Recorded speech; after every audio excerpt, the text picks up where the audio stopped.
श्रीमन्नारायणाय नमः।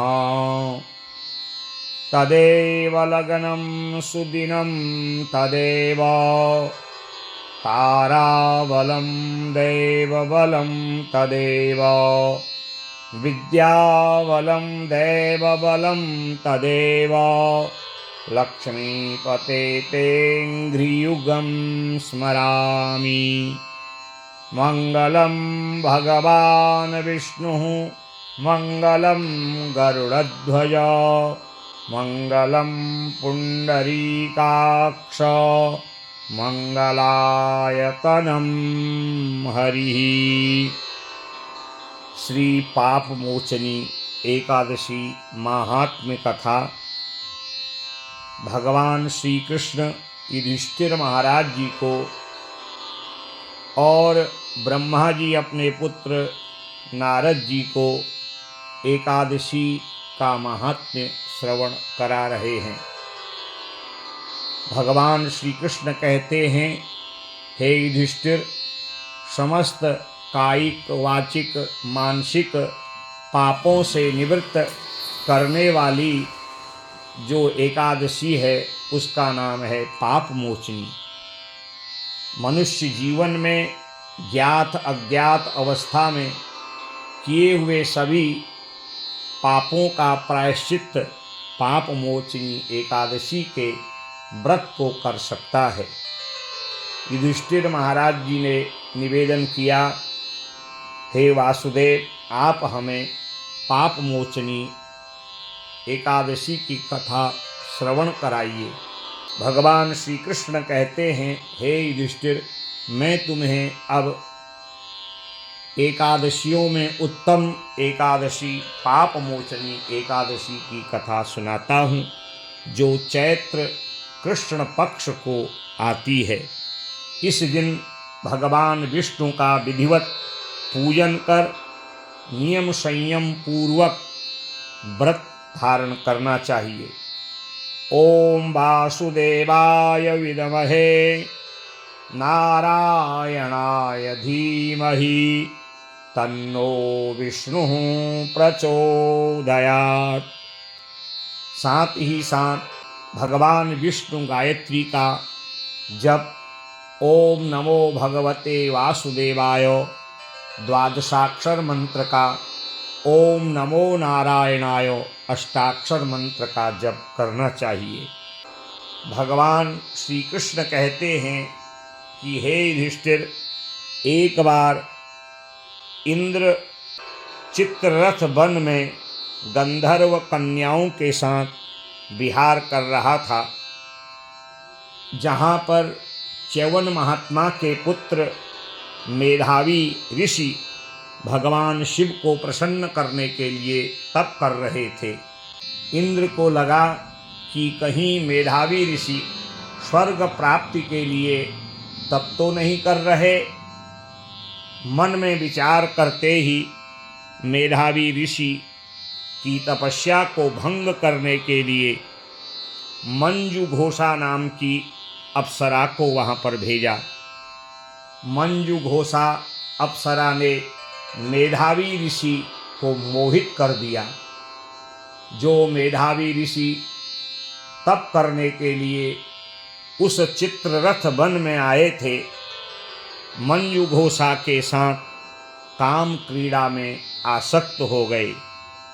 लगभग 57 वर्षों तक काम क्रीड़ा में आसक्त रहे मेधावी ऋषि ने एक दिन विचार किया कि मैंने एक अप्सरा पर मोहित होकर के अपने जीवन का लक्ष्य त्याग दिया, क्योंकि जीवन में काम इच्छाएं कभी पूर्ण नहीं होती। मैं तप का त्याग कर इस पर मोहित हो गया और वर्षों तक इसके साथ काम क्रीड़ा करते रहा। एक दिन मंजू घोषा ने निवेदन कर देवलोक जाने का आग्रह किया और मेधावी ऋषि का त्याग कर दिया।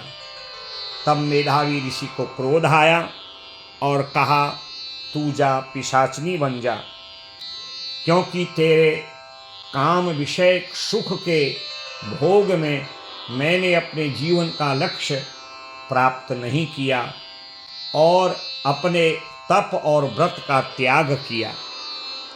ऋषि के मुख से पिशाचिनी का श्राप सुन मंजू घोषा मेधावी ऋषि की शरण में पड़ गई। तब मेधावी ऋषि को दया आ गई और उन्होंने कहा, देख आज पाप मोचनी एकादशी है, यदि तू विधान पूर्वक इस पाप मोचनी एकादशी का व्रत करेगी तो तू मेरे दिए हुए श्राप से मुक्त हो जाएगी। और स्वयं मेधावी ऋषि भी उस स्थान का त्याग कर अपने पिता च्यवन महात्मा के आश्रम में गए। च्यवन महात्मा को जब पता चला कि मेरे पुत्र मेधावी ने मंजू घोषा अप्सरा को पिशाचिनी बनने का श्राप दिया है तो उनका मन भी बड़ा व्यथित हुआ और कहा, पुत्र मेधावी, तुमने श्राप दे के अपने पुण्यों को नष्ट किया है। अब तुम चैत्र कृष्ण पाप मोचनी एकादशी का विधिवत व्रत करो और नियम पूर्वक भगवान नारायण को प्रसन्न करो, जो भगवान सभी भक्तों के पापों को नष्ट कर देते हैं। यस्य स्मरण मात्रेण जन्म संसार बंधनात् विमुच्यते नमस्तस्मै विष्णवे प्रभ विष्णवे। तुम भी सभी पापों से मुक्त होने के लिए विधि पूर्वक इस एकादशी का व्रत करो और जिस व्रत को करने से तुम निष्पाप हो जाओगे। भगवान श्री कृष्ण कहते हैं, हे युधिष्ठिर, और ब्रह्मा जी नारद जी से कहते हैं, हे नारद, इस प्रकार च्यवन महात्मा ने अपने पुत्र को पाप मोचनी एकादशी की विशेषताएं बताईं और तब मेधावी ऋषि ने विधिवत एकादशी का व्रत ग्रहण कर संयम पूर्वक विधिवत उस व्रत को किया। भगवान विष्णु का षोडशोपचार पूजन कर द्वादशी के दिन विद्वान ब्राह्मणों को अन्न, वस्त्र, दक्षिणा, फल आदि प्रदान कर तब एकादशी के व्रत का पारायण किया। इस प्रकार जो मनुष्य लोक में विधिवत पाप मोचनी एकादशी का व्रत करते हैं, भगवान विष्णु उनके समस्त पापों को नष्ट कर देते हैं।